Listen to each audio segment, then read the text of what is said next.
This news is sponsored by St. Joseph Senior Secondary School, Panapur, Kariyat, Bangra, Muzaffarpur.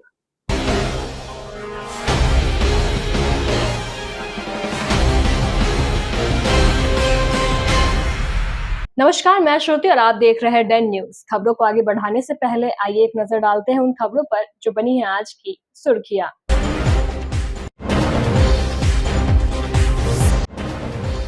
क्रूरता की हदें पार हैवान पति ने अपनी पत्नी को पीट कर उतार दिया मौत के घाट। मूक दर्शक बने रहे लोग।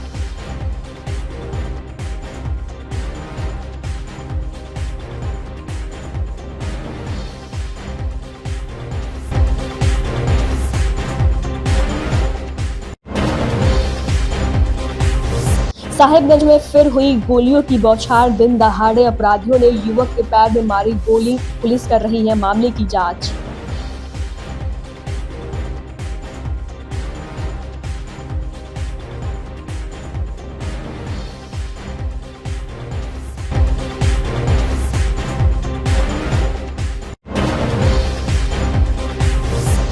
और दाता कमल शाह के सालाना उर्स के मौके पर पुलिस प्रशासन की ओर से मजार शरीफ में की गई चादरपोशी। मांगी गई अमन चैन की दुआ।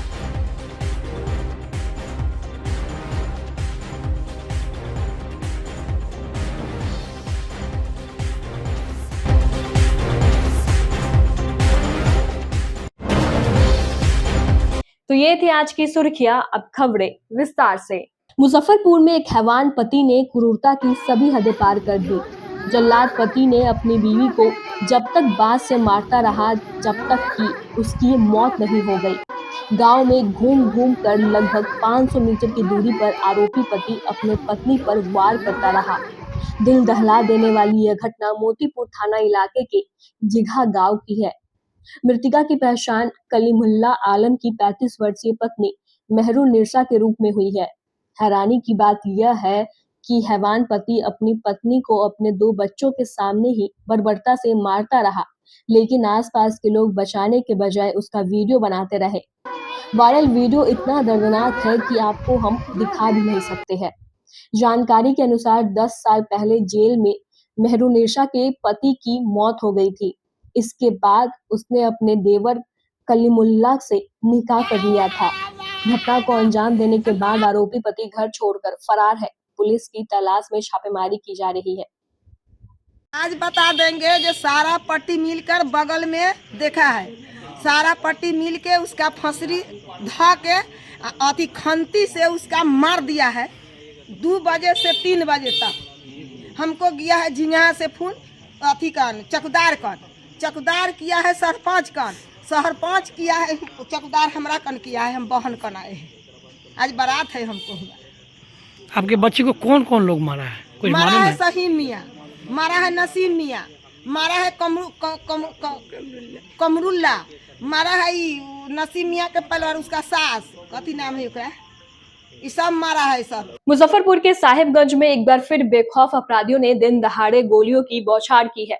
शुक्रवार की दोपहर सीएन कॉलेज के पास अपराधियों ने बाइक सवार एक व्यक्ति को पैर में गोली मार दी। आनन फानन में घायल युवक को सीएचसी में भर्ती कराया गया।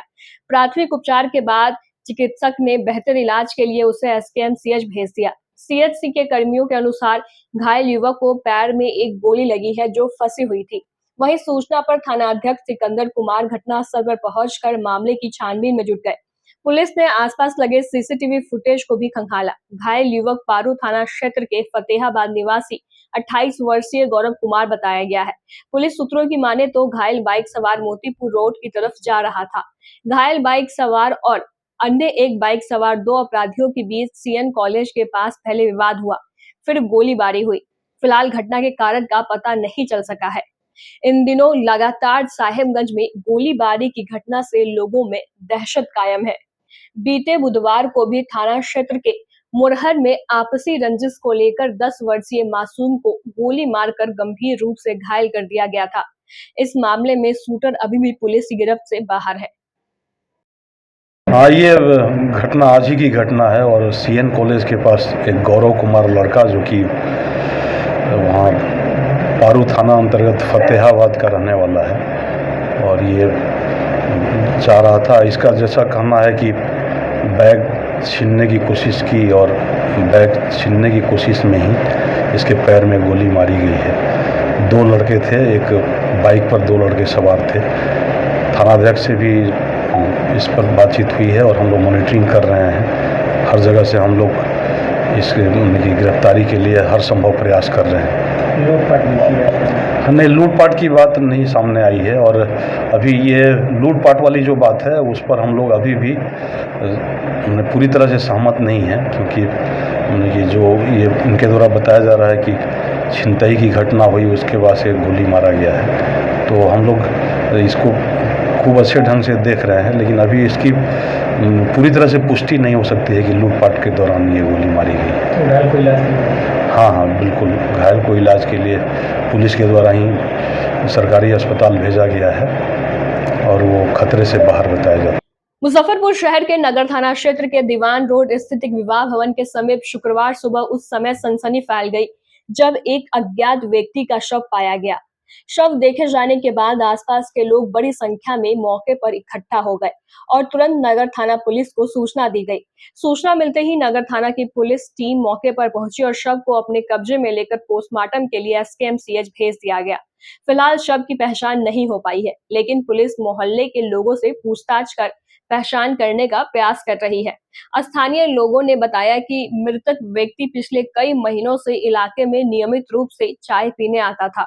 शुक्रवार सुबह वो विवाह भवन के बाहर लेटा हुआ मिला। पहले लोगों को लगा कि वह सो रहा है, लेकिन काफी देर तक कोई हरकत न होने पर जब पास जाकर देखा गया तो उसकी मृत्यु हो चुकी थी। हम लोग सुबह में आए हैं, देखिए सब यहाँ पड़ा हुआ है। इनको हमेशा हम लोग देखते थे, चाय पीते रहते थे। सुबह में हम लोग आए हैं, देखे कि यहाँ पर बेचारा मृत पड़े हुए हैं। हम लोग 112 को फ़ोन किए हैं, टाउन थाना को फ़ोन किए हैं, तो टाउन थाना लोग भी आ गए हैं, सही समय पर आ गए हैं। यहाँ पर जो भी प्रक्रिया वो लोग कर लिए हैं। इनके घर वाला का पता चल जाए, यही हम लोग का आग्रह है कि आपके द्वारा जो आप लोग चलाएँ कम से कम सोशल मीडिया द्वारा मिल जाए। एड्रेस मिल जाए कहाँ के? यहीं रहते थे? हाँ, यहाँ पर चाय पीते थे, आते जाते रहते थे। जहाँ कहाँ हम लोगों को पता नहीं। और एड्रेस हम लोग को नहीं मालूम। हर साल की तरह इस साल भी मुजफ्फरपुर के शुक्ला रोड स्थित दाता कमल शाह के 143वें उर्स मुबारक के अवसर पर दाता कमल शाह के मजार शरीफ पर शुक्रवार को नगर थाना द्वारा गांजे बाजे के साथ चादरपोशी की गई। इसमें मुजफ्फरपुर के सिटी एसपी, ग्रामीण एसपी, डीएसपी टाउन समेत सैकड़ों की संख्या में पुलिसकर्मी शामिल हुए। मुजफ्फरपुर के सिटी एसपी विश्वजीत दयाल, ग्रामीण एसपी विद्यासागर, डीएसपी टाउन 1 सीमा देवी, नगर थानेदार शरद कुमार सहित नगर थाने के पुलिसकर्मी चादरपोशी में शामिल हुए और इस जुलूस को रवाना किया। मोतीझील, कल्याणी, हरिसभा चौक, अमर सिनेमा चौक होते हुए जुलूस कन्हौली नाका पहुंची। यहां से चतुर्भुज स्थान चौक होते हुए दाता के मजार पर पहुंचा, जहां शाम 6:10 पर एसडीओ पूर्वी, सिटी एसपी और ग्रामीण एसपी के द्वारा चादरपोशी की गई। पुलिस कर्मियों ने दाता के दर पर माथा टेक अमन व शांति की दुआ मांगी। बता दें कि नगर थाना में हर साल मुजफ्फरपुर पुलिस द्वारा चादरपोशी की जाती है। अंग्रेजों के जमाने से यह परंपरा चली आ रही है, जिसमें यह नियम है कि जिला के एसपी द्वारा चादरपोशी की जाती है। इसमें नगर थाना की पुलिसकर्मी शामिल होती है। मान्यता है कि एक बार दाता शाह नगर थाने के पास सड़क पर पेशाब कर रहे थे। उसी समय अंग्रेज लॉर्ड की सवारी आ गई। लॉर्ड ने दाता पर कोड़े चलाए, मगर उसका हाथ हवा में ही उठा रह गया। बाद में दाता ने सरकारी कुत्ते, विदेशी डॉग कहते हुए कहा कि अपने देश की हिफाजत नहीं कर सकते, हमारे देश पर हुकूमत करने आए हो।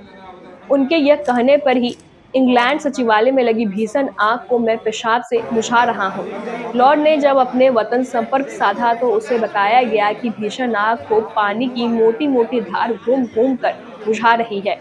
पानी कहाँ से आ रहा है इसका पता नहीं चल रहा है। इतना ही नहीं, बाद में दाता के आशीर्वाद से उसे संतान रत्न की भी प्राप्ति हुई। इसके बाद से ही हर वर्ष दाता कमल शाह का सालाना उर्स धूमधाम से मनाया जाता है।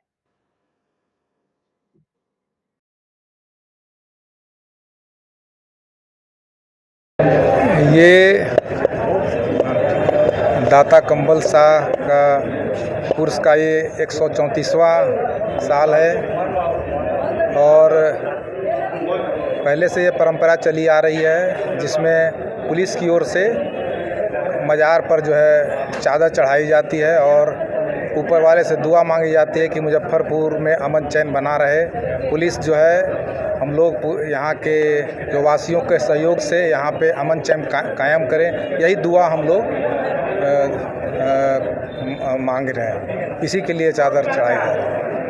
शहर के विभिन्न मार्गों से मजार शरीफ हाँ, ये शहर के विभिन्न मार्ग से होते हुए हम लोग मजार पर चलेंगे। शाम में फिर हम लोग वहाँ पर जाकर मजार पर चादर चढ़ाएंगे। मुजफ्फरपुर नगर निगम को और सुदृढ़ बनाने के उद्देश्य से नगर विकास एवं आवास विभाग के मंत्री जीवेश कुमार ने शुक्रवार को सर्किट हाउस में महापौर निर्मला साहू, उप महापौर डॉक्टर मोनालिसा और सभी वार्ड पार्षदों के साथ एक समीक्षात्मक बैठक की। इस बैठक में विशेष रूप से इस बात पर चर्चा हुई कि बरसात के मौसम में मुजफ्फरपुर को जल जमाव की समस्या से कैसे बचाया जाए। मंत्री जीवेश कुमार ने महागठबंधन पर तीखा हमला बोला। उन्होंने कहा, हम विकास के लिए गठबंधन करते हैं, जो न केवल दिखता है बल्कि देश और राज्य के विकास में भी योगदान देता है। लेकिन जो लोग स्वार्थ के लिए गठबंधन बनाते हैं, उनका गठबंधन जल्दी टूट जाता है। बिहार में कांग्रेस और राजद का गठबंधन भी इसी दिशा में बढ़ रहा है। उन्होंने राजनीतिक रणनीतिकार प्रशांत किशोर पर भी निशाना साधते हुए कहा, दुल्हा बनने और बनाने में काफी अंतर होता है। वे केवल लोगों को भ्रमित कर रहे हैं और उनका यह प्रयास जल्दी विफल होगा। इसके साथ ही उन्होंने तेजस्वी यादव पर भी तंज कसते हुए कहा, उनके पास न तो नेता है, न नियत है और न ही कोई नियति है। बिहार की जनता सब देख रही है और आगामी चुनाव में महागठबंधन का हाल 2010 से भी बदतर होगा। आए थे पार्टी के काम से भी, सरकार के कार्य से भी। आज जब मुजफ्फरपुर आगमन हुआ तो मेरी इच्छा हुई कि हमारे जितने नगर निगम के जो महापौर हैं, उप महापौर हैं, सभी पार्षद हैं, ये मेरा परिवार है। तो अपने परिवार के लोगों के साथ एक इंटरेक्शन भी हो जाए, उनकी समस्या को भी सुने और किस प्रकार आगे मिल कर के मुजफ्फरपुर नगर निगम के बेहतरी के लिए काम किया जाए। ये वो नीचे नेता है, वार्ड के नेता है, उनका सुझाव जब तक नहीं लिया जाएगा तब तक हम समझते हैं कि यथोचित डेवलपमेंट शहर का नहीं हो सकता है। तो इस नाते मैंने आज पहली बैठक यहाँ यही रखी है कि सभी पार्षदों का सुझाव आ जाए शहर के विकास के लिए। आगे आने वाले दिनों में बारिश का समय आने वाला है, वाटर लॉगिंग की कहाँ कहाँ समस्या है, कौन कौन सा जो हमारा ब्लैक स्पॉट है जहाँ पानी लगता है, उससे किस प्रकार हम आम जन को निजात दिला सकते हैं। इन सब विषयों पर आज हम लोग बात करेंगे और साथ ही साथ नगर में पूर्व से चल रहे नगर विकास एवं आवास की जो योजनाएं अधूरी है उस पर भी चर्चा करेंगे, किस कारण से अधूरी है, क्यों अधूरी है और कब तक हम उसको पूरा करेंगे। माननीय मुख्यमंत्री जी नीतीश कुमार जी के नेतृत्व में, माननीय मुख्यमंत्री जी के नेतृत्व में इस समय नगर विकास आवास में संसाधन की कोई कमी नहीं है। जो भी योजना मुजफ्फरपुर में चल रही होगी, हम आश्वस्त करना चाहते हैं अपने सभी पार्षदों को भी कि मुजफ्फरपुर के विकास के लिए पैसे की कोई कमी नहीं रहेगी। सर, पूर्व में जो विभाग था उसमें भी काफ़ी आपने काम किया था, इस बार नगर विकास मिला है और चुनावी वर्ष है, समय कम है, तो कैसे? मैं भाई यही कहूँ, मैं काम करता जाऊँगा, मैं काम करता जाऊँगा, जीवन की बाधाओं को कत्लेआम करता जाऊँगा। तो काम ही करना है, काम करने के लिए ही जवाबदारी दी गई है। पीछे पार्टी ने जो जवाबदारी दी थी, मुझे ऐसा लगा कि मैं उसका निर्वहन अच्छे तरीके से किया। जितने समय तक माननीय मुख्यमंत्री जी, उप मुख्यमंत्री जी ने, हमारी पार्टी ने दायित्व दिया था, पुनः इस बार भरोसा करके पार्टी ने दायित्व दिया है। मैं मानता हूँ समय कम है, इसलिए हमको अपनी गति बढ़ाकर काम करना है। पार्टी अब नीतीश कुमार जी का स्वास्थ्य जो है तेजस्वी यादव जी से बढ़िया है। पूछिए क्यों? तो आप पूरे सदन का जब अवलोकन करिएगा तो सदन में कौन सबसे ज़्यादा देर बैठा है, कौन सवाल जवाब किया है, आप मिला लीजिए ना। तो जो नौजवान है वही बीमार है। तेजस्वी यादव अपने को नौजवान कहता है, बीमार है। सदन में आया नहीं, सदन में सवाल जवाब किया नहीं, जनता के हितों की बात किया नहीं। और हमारे नेता तो मुस्तैदी के साथ सदन में थे। कल भी उन्होंने जनता को एक बड़ा 6 लेन ओपन करके और जनता को समर्पित करने का काम किया है। पूर्ण स्वस्थ हैं, अच्छे हैं और पूरी मन के साथ बिहार के विकास में लगे। अपना बयान बदल खेल तो लेने दीजिए, दोनों को खेल तो लेने दीजिए, कांग्रेस को और तेजस्वी यादव जी को आपस में खेल तो लेने दीजिए। हम लोगों ने जब कहा था लोकसभा चुनाव के पहले कि ये स्वार्थ का गठबंधन है, तो आप ही लोग कई बार सवाल करते थे, मीडिया के बंधु सवाल करते थे कि ये अलायंस बन गया। हम लोगों ने कहा था स्वार्थ का गठबंधन जिस दिन स्वार्थ भंग होगी उस दिन उसको टूट जाना है, और ये पूरे देश के अंदर हो रहा है और आने वाले दिनों में बिहार के अंदर भी होगा। मैं ये बात आज आपको बड़े आत्मविश्वास के साथ और दृढ़ता के साथ कह रहा हूँ कि ये गठबंधन बहुत लंबे समय इनका चलना नहीं है, चूँकि स्वार्थ के वशीभूत होकर इन्होंने गठबंधन किया था। हम बिहार के विकास के लिए हम लोगों ने गठबंधन किया है, देश के विकास के लिए गठबंधन किया है। इसलिए माननीय अटल बिहारी वाजपेयी जी ने जिस एनडीए को 96 में बनाया, आज भी वो एनडीए 25 में चल रही है। तो आप सोच सकते हैं कि जब हम विकास के लिए गठबंधन करेंगे तो कई चीज़ों को समझते हुए उस गठबंधन को आगे चलाते हैं, और जब स्वार्थ के लिए गठबंधन होता है तो चुनाव के पहले वो गठबंधन होता है और चुनाव के बाद वो गठबंधन टूट जाता है। तो इसीलिए मैंने कहा अभी दोनों को आपस में नूरा कुश्ती खेल लेने दीजिए, जनता हिसाब करेगी 6 महीने बाद, चिंता मत करिए। क्या बोला है वो विस्तृत जानकारी जब आएगी तब मैं आपसे एक सवाल सर और ठीक है, अब हमको कुछ काम कर लेना। जनसुराज का रैली चल रहा है, क्या असर पड़ेगा बिहार पे? आप जाकर देखें रैली में कितने लोग आए हैं। जितना बड़ा बवंडर मचाए थे सभी लोग, जो उनके यहाँ नामांकन के नाम पर सबसे 21 हज़ार रुपये ठग लिया है, मालूम है कि नहीं? पता कर लीजिएगा। और 21 हज़ार रुपये ठग करके उसकी रैली कर रहे हैं, और जितने लोगों को उन्होंने उस 21,000 रुपये ठगा उनको फिर से टास्क दिया कि आपको हर पंचायत से 100 आदमी लेकर वहाँ आना है। तो आप नज़ारा बताइए ना अपने कैमरा के माध्यम से कि वहाँ हो क्या रहा है। 8 लाख लोग आ गए क्या बिहार के उस गांधी मैदान में? तो ये ठगों की जमात काठ की हांडी बार बार नहीं चलती है। प्रशांत किशोर पांडे जी जो हैं अभी और मेहनत करें, और लगता है किसी को चुनाव लड़वा देना और चुनाव लड़ना दोनों में अंतर है, दूल्हा बना देना और दूल्हा बनने में बहुत अंतर है। प्रशांत किशोर जी को अभी पेशेंस रखना चाहिए। पीके तो साफ कहते हैं कि जैसे ही मेरी सरकार बनी 1 घंटे में शराबबंदी खत्म कर दी। पीके जिनका नाम है वो खा के चाहे जितना परिश्रम कर ले सरकार बनने ही वाली नहीं। तो अब ये तो तेजस्वी यादव जी को कौन स्वयंभू बना रहा है वो तो वो जानेंगे, लेकिन ये तो तय है उनका गठबंधन का मामला है, उसमें हमें कूदना नहीं चाहिए, हमें कुछ कहना भी नहीं है। लेकिन इतना तय है कि उनके पास न कोई नेता है, न नीति है, न उनकी नियति है, नियत भी नहीं है। इस नाते इन तीनों चीज़ों को बिहार की महान जनता देख रही है, और आने वाले समय में लिख कर रख लीजिए कि इनका एनडीए अलायंस का, राजद का 2010 से भी बुरा हाल होने वाला है। वक्त हो चला है एक छोटे से ब्रेक का। ब्रेक के बाद तुरंत हाजिर होते हैं, तब तक के लिए बने रहिए हमारे साथ और देखते रहिए Dan News. Saint Joseph senior secondary school, Panapur, Kariyat, Bangra, Muzaffarpur, affiliated to CBSE 10+2. Co-education. The school maintains a very efficient team of teachers equipped with physics, chemistry, biology, maths and computer lab. Career-oriented classes through counseling from Standard 6. Skill development through yoga, dance and music. Route-wise vehicle facilities available. Separate hostel facilities for boys and girls. School is always ahead in participating cultural, literacy and other similar activities both at city and state level. Our result in boards, IIT, PMT show our effort. Registration for admission is going on. Registration forms available on Lenin Chowk and Juan Chhapra also. एक बार फिर से आपका स्वागत है। तो लिए बढ़े चलते हैं आपको अगली खबरों की ओर।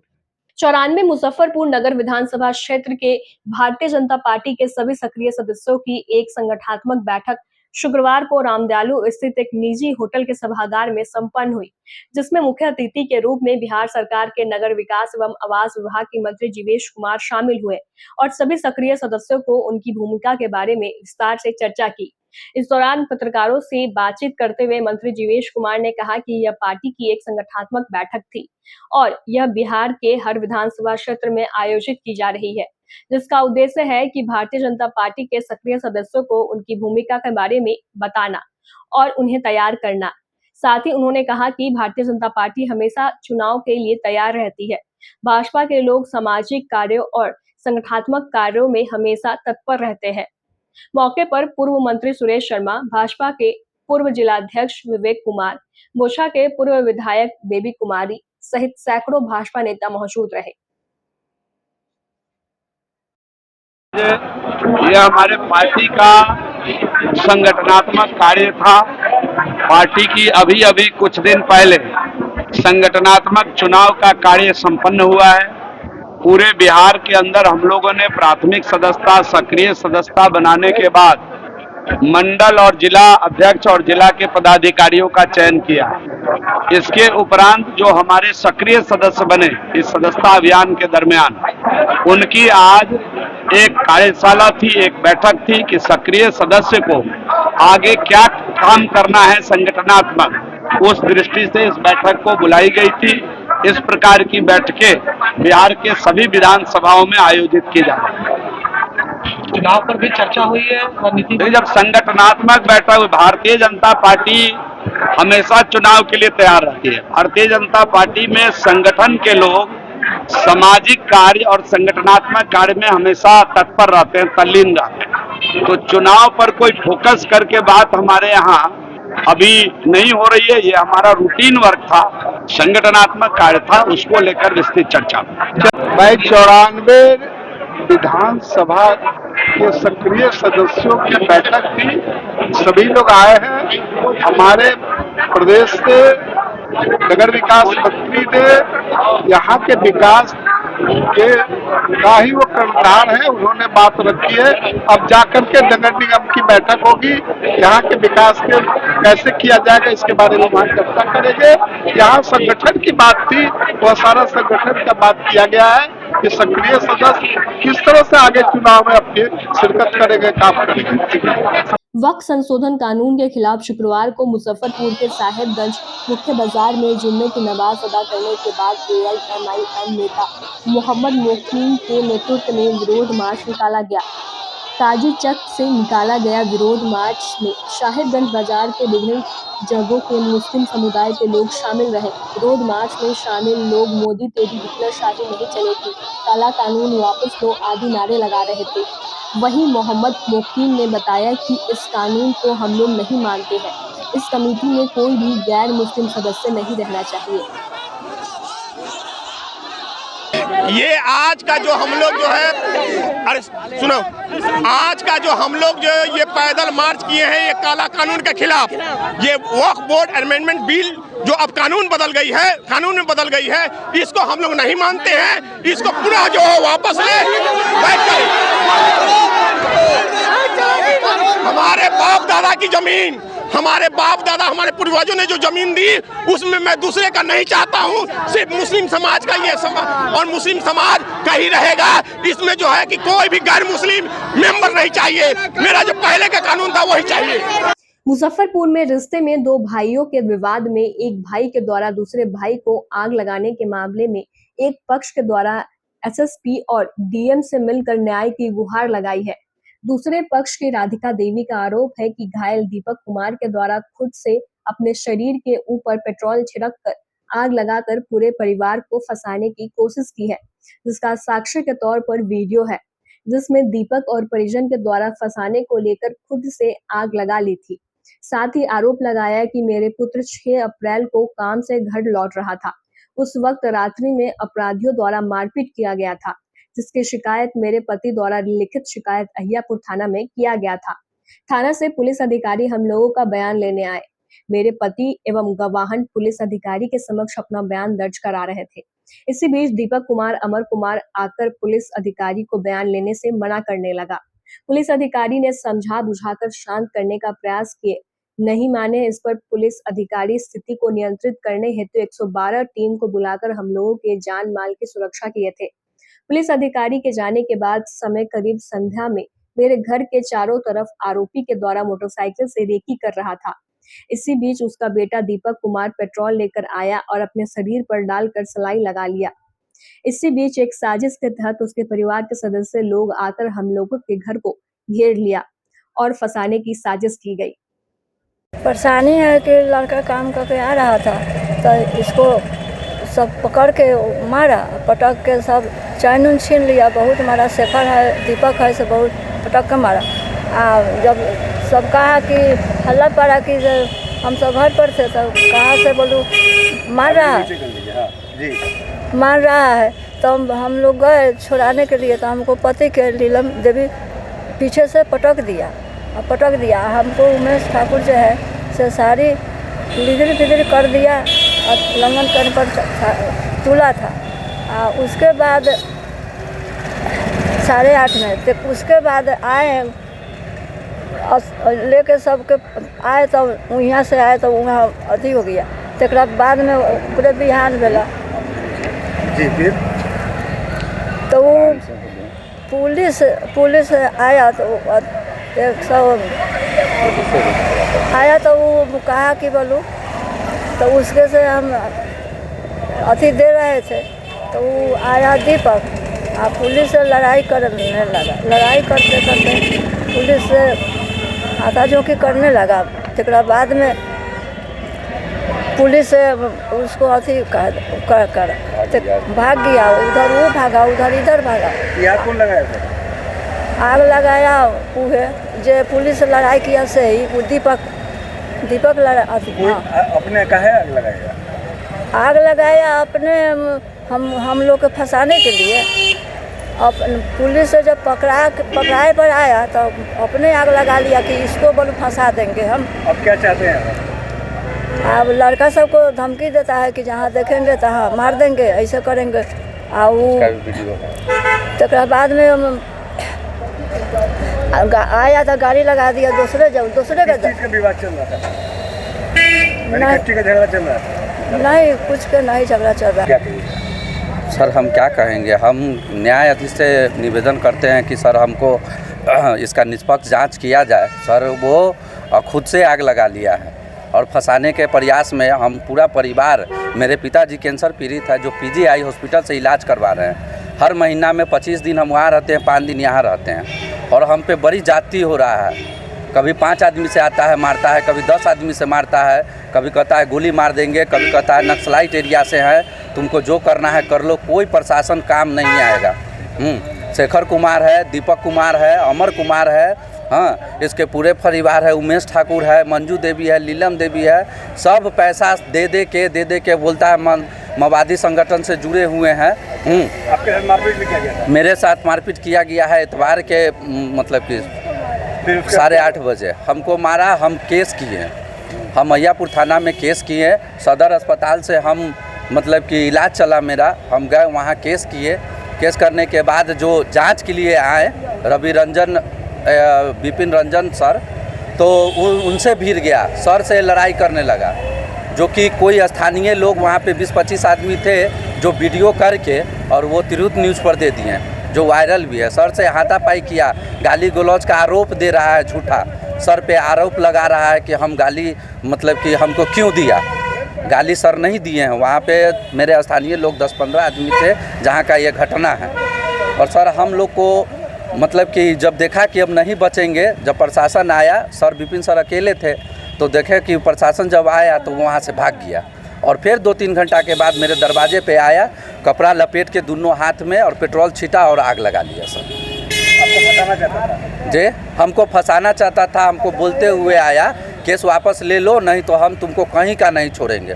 किस हद तक जाएंगे वो वीडियो में मेरे पास है, जो बोला है कि रुको तुम किस हद तक हम जाएंगे, हमको पहचानते नहीं। कहाँ गए थे न्याय करने? आज हम गए थे SP साहब के पास और उसके बाद यहाँ जनता दरबार में और जिलाधिकारी के पास गए थे और यहाँ आए हैं IG साहब के पास, DIG साहब के पास।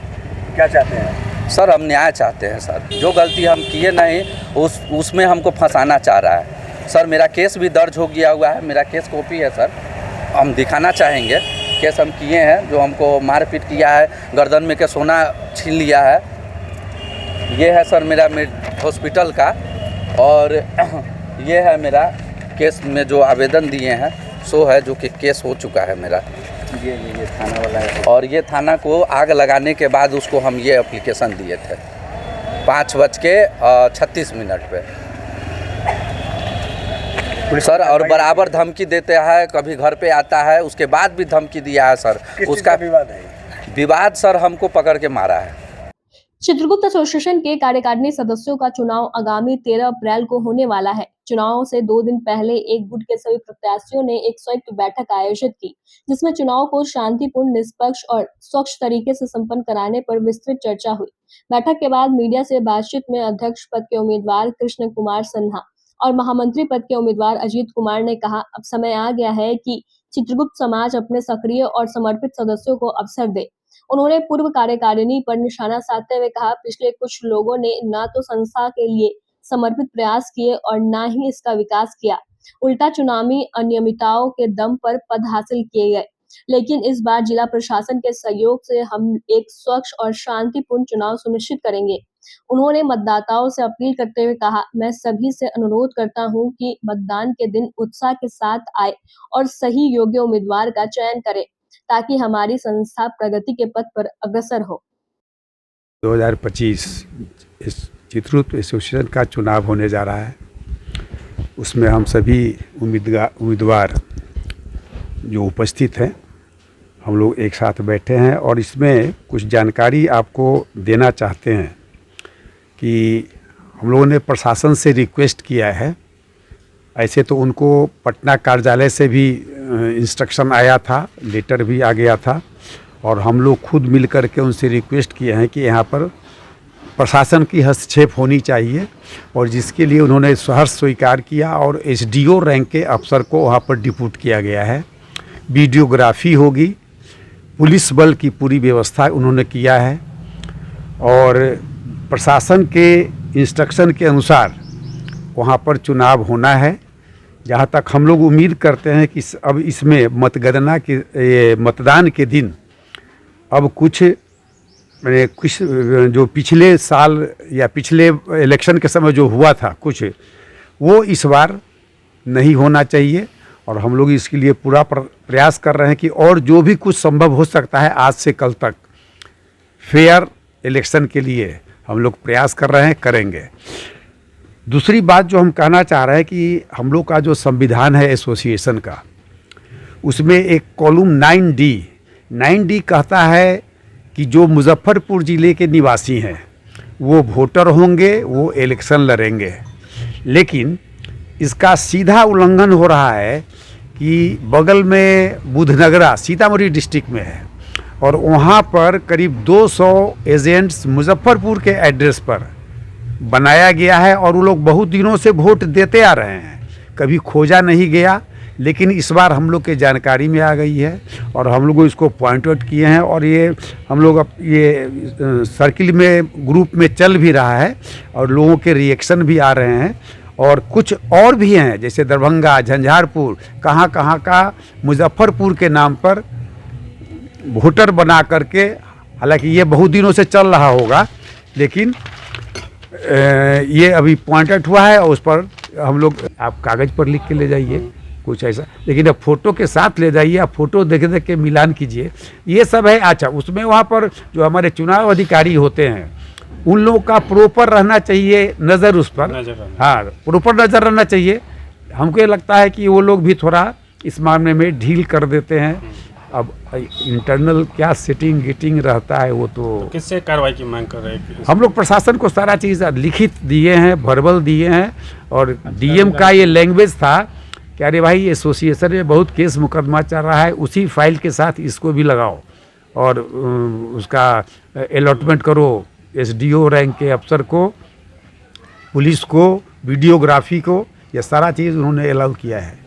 आगामी 13 अप्रैल 2025 को चित्रगुप्त एसोसिएशन में होने वाले चुनाव के 2 दिन पहले आपके माध्यम से चित्रगुप्त समाज के उन सभी मतदाताओं से हम अपील करना चाहते हैं कि वर्षों वर्ष से चित्रगुप्त एसोसिएशन को जो पूरी तरह से एक निष्क्रिय पदाधिकारी के द्वारा चलाई जा रही है, संस्था के हित में कोई काम नहीं, समाज के हित में कोई काम नहीं, ऐसे लोगों को एक बार निश्चित तौर पर आराम की मुद्रा में भेजें और सक्रिय टीम ऊर्जावान युवा साथी के साथ हम आप सबों के बीच आए हैं।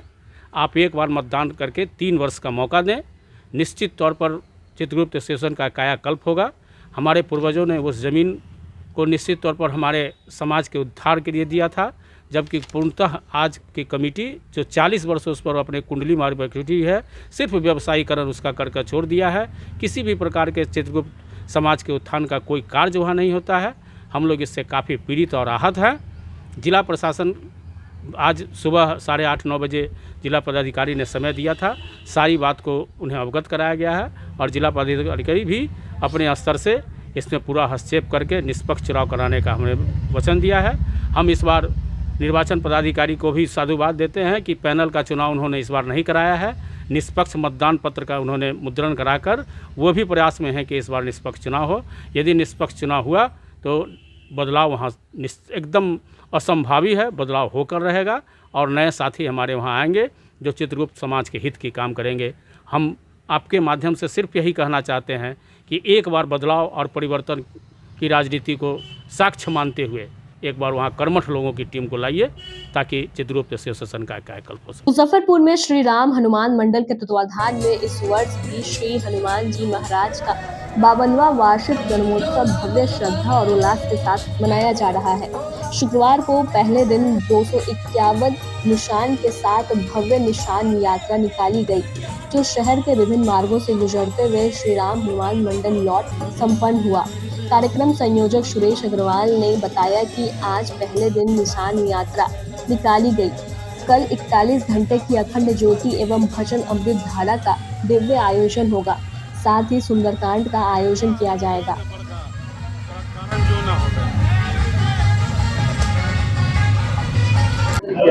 आज हम लोग का आयोजन था श्री राम हनुमान मंडल परिवार की ओर से ध्वजा यात्रा का, जिसमें 251 ध्वजा यात्रा हम लोग ने निकाली थी। विभिन्न मार्गों होते हुए हम लोग ने पूरे शहर में ध्वजा यात्रा घुमाई है, जिसमें जगह जगह भक्तों ने सेवा दी है। और सेवा में जैसे मारवाड़ी युवा मंच, मुजफ्फरपुर शाखा, जीन माता भक्त मंडल ट्रस्ट, पुरेंद्र कुमार, सुबोध कुमार, सराफा मंडी, उसके बाद अपने दिए बिहार प्रादेशिक मारवाड़ी सम्मेलन, उन्होंने दी सूतापट्टी में कई जगह और विभिन्न मार्गों पे सेवा मिलती रही है। आगे क्या कुछ आयोजन है? आगे आज हम लोग का 6 बजे शाम से उद्घाटन है। उद्घाटन के बाद जो है भजन कीर्तन का आयोजन है। फिर कल हम लोग का 12 बजे से 12 तारीख को शाम को भजन कीर्तन का आयोजन रखा गया, जिसमें कलाकार कलकत्ता से और कई जगहों से आ रहे हैं। फिर उसका पूरा आनंद लिया जाएगा। वो 13 अप्रैल तक सुबह ज्योत चलेगी, 41 घंटे की ज्योति जगाई जाएगी। आज की खबरों में बस इतना ही। कल फिर मिलेंगे कुछ नई खबरों के साथ। तब तक के लिए हमें दीजिए इजाजत। नमस्कार। Saint Joseph senior secondary school, Panapur, Kariyat, Bangra, Muzaffarpur, affiliated to CBSE 10+2. Co-education. The school maintains a very efficient team of teachers equipped with physics, chemistry, biology, maths and computer lab. Career-oriented classes through counseling from Standard 6. Skill development through yoga, dance and music. Route-wise vehicle facilities available. Separate hostel facilities for boys and girls. School is always ahead in participating cultural, literacy and other similar activities both at city and state level. Our result in boards, IIT, PMT show our effort. Registration for admission is going on. Registration forms available on Lenin Chalk and Jalan Chhapra also.